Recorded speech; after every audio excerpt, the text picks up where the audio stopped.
Collector के सामने वंचित आघाड़ी के महाराष्ट्र रियासती नायब सदर फारूक अहमद साहब का आज दूसरा दिन है और दूसरे दिन भी उनका एहतजाज जारी है। आप देख सकते हैं पीछे लेडीज़ और जेंट्स काफ़ी तादाद में मौजूद है। उनका डिमांड ये है कि पिछले 2 सालों से महानगर पालिका की तरफ से सर्वे किया जा रहा है, कलेक्टर ऑफिस की तरफ से सर्वे किया जा रहा है, लेकिन लोगों को बारिश के पानी से जो नुकसानात हो रहे हैं उनकी रकम नहीं दी जा रही। इन्हीं मुद्दों को लेकर आज कलेक्टर ऑफिस के दूसरे दिन भी फारूक अहमद साहब बैठे हुए हैं और बल्दिया उज़्मा से और इंतजामिया से गुहार लगा रहे हैं कि जो लोगों के नुकसानात हुए हैं बारिश में, जिनके नुकसान हुए हैं, उनके हर्जाना के तौर पर उनको माली मदद दी जाए। देखते हैं कि आगे प्रशासन क्या कुछ इक़दाम उठाता है। आइए जानते हैं। यहाँ पर बल्दिया उज़्मा के सामने फारूक अहमद साहब से मिलने के लिए माइनॉरिटी मीडिया एसोसिएशन के कुछ जिम्मेदारान पहुँचे, साफ दीगर तंजीमों के लोग भी उनसे मुलाकात किए। उन्होंने अपनी भरपूर तायद दी है। देखते हैं क्या कुछ प्रशासन इस बारे में इक़दाम उठाता है।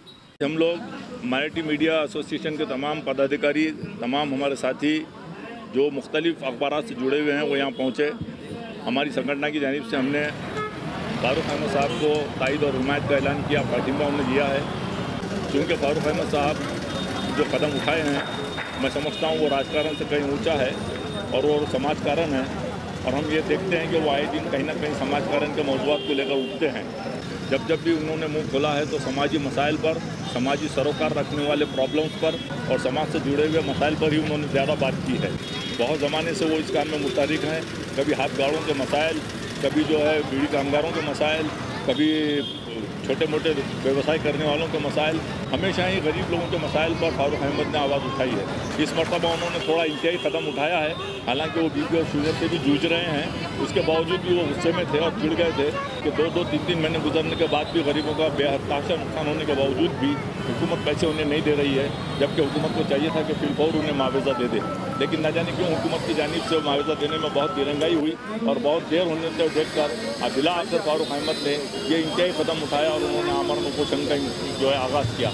आज दूसरा दिन है और हम चाहते हैं कि उनकी सेहत और उनके सारी चीज़ों को हुकूमत नज़र में रखते हुए फौरी तौर पर फैसला ले और जल्द से जल्द उनके मसाइल को हल करे, उनके मतालबे को, उनके डिमांड को पूरा करे। और मैं समझता हूँ हुकूमत को ये बात नोटिस करना चाहिए कि ये डिमांड उनकी अपनी निजी नहीं है और किसी के ज़ाती मकासद की तकमील के लिए नहीं है। उन्होंने खालिस गरीब लोगों के लिए, उन लोगों के लिए आवाज़ उठाई है जिनका हकीकत में बहुत बड़ा नुकसान हुआ है। एक नहीं 2 मरतबा उनके घरों में पानी दाखिल हुआ है और ये पानी दाखिल होने की वजह यह है कि ये कुदरती आफत तो है ज़रूर, लेकिन कहीं ना कहीं म्यूनसिपल कॉरपोरेशन की नाअहली और नाकारगी का भी जो है सबूत है कि उन्होंने वक्त रहते हुए नालों नालियों की सफाई और हर एतबार से इस बात को देखा नहीं कि पानी घरों में घुसता है। अक्लमंद को इशारा काफ़ी है। हर 2-5 साल के बाद इन इलाकों के घरों में पानी घुसता है।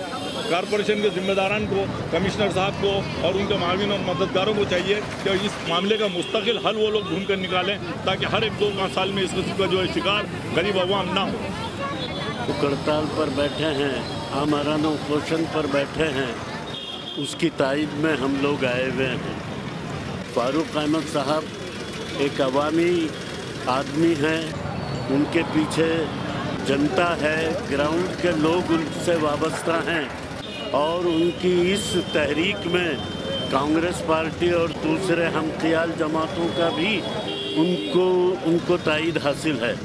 हम इस मौके पर उनकी भरपूर तायद करते हैं और शासन से मुतालबा करते हैं कि उनके मसाइल पर वो जल्द अज जल्द फैसला लें और उनका आमरण उपोषण छुड़ाएं।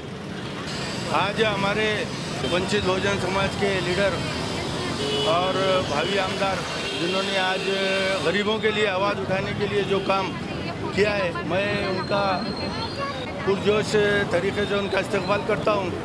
और उनके साथ हमारे वार्ड नंबर 12 के तकरीबन लोग जो पूरग्रस्त जिसको बहुत नुकसान हुआ उसके लिए फारूक भाई ने ये आवाज़ उठाई, पूरे नांदेड़ के लोगों के लिए आवाज़ उठाई। और इसके लिए हमारे पूरे कांग्रेस के लोग जैसा कि अभी आनंद चौहान, शफी अहमद कुरैशी साहब, जावेद चाहूद, हम सब लोग भरपूर उनकी तायद करते हैं। और मैं नांदेड़ ज़िला और शहर का मोमिन कॉन्फ्रेंस का ज़िला अध्यक्ष होने के नाते मैं उनकी तायद करता हूं और मैं प्रशासन से विनती करता हूं कि वो जल्द से जल्द इनका उपोषण उठाए और इनकी मांगनियों को पूरा करें।